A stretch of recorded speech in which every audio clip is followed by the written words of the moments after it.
தமிழக வெற்றிக் கழகத்தின் தலைவர் விஜயின் முக்கிய அரசியல் வியூக வகுப்பாளராக இருந்த ஜான் ஆரோக்கியசாமி ஆதவர்ஜனா கட்சியில் இணைந்த பிறகு புறக்கணிக்கப்படுவதாக உணர்ந்து தனக்கு முக்கியத்துவம் குறைந்து விட்டதாக கருதும் ஜான் ஆரோக்கியசாமி தாவேகாவில் இருந்து விலகக்கூடும் என தகவல்கள் தெரிவிக்கின்றன. தேர்தல் வியூகங்கள், மாநாடு திட்டமிடல், கட்சி பிராண்டிங் போன்ற முக்கிய பணிகளில் விஜயுடன் நீண்ட காலமாக இணைந்து செயல்பட்டு வந்த ஜான் ஆரோக்கியசாமி தாவேகாவில் ஆதவர்ஜனா இணைந்த பிறகு தனது முக்கியத்துவம் குறைந்து விட்டதாக கருதுகிறார்.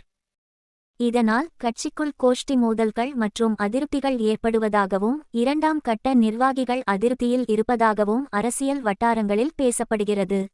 ஜான் ஆரோக்கியசாமி விஜயின் முக்கிய முடிவுகளை எடுப்பதில் தனக்கே அதிகாரம் வேண்டும் என்றும் தனது வியூகங்களே கட்சியின் அறிக்கைகளாகவும் பேட்டிகளாகவும் இருக்க வேண்டும் என்றும் விரும்பியதாக கூறப்படுகிறது.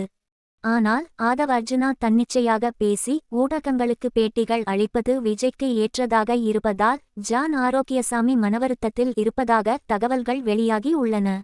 இதன் தொடர்ச்சியாக தேர்தல் நெருங்கும் நிலையில் ஜான் ஆரோக்கியசாமி தாவேகாவில் தொடர வாய்ப்பில்லை என்றும் அவர் விலகக்கூடும் என்றும் பனையூர் அரசியல் வட்டாரங்களில் பரபரப்பாக பேசப்பட்டு வருகிறது.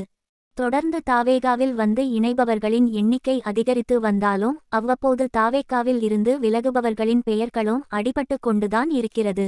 ஜான் ஆரோக்கியசாமி விலகி விட வேண்டும் என்று முடிவெடுத்த பிறகு கண்டிப்பாக கட்சி தலைமையான விஜயிடம் தெரிவிப்பார்.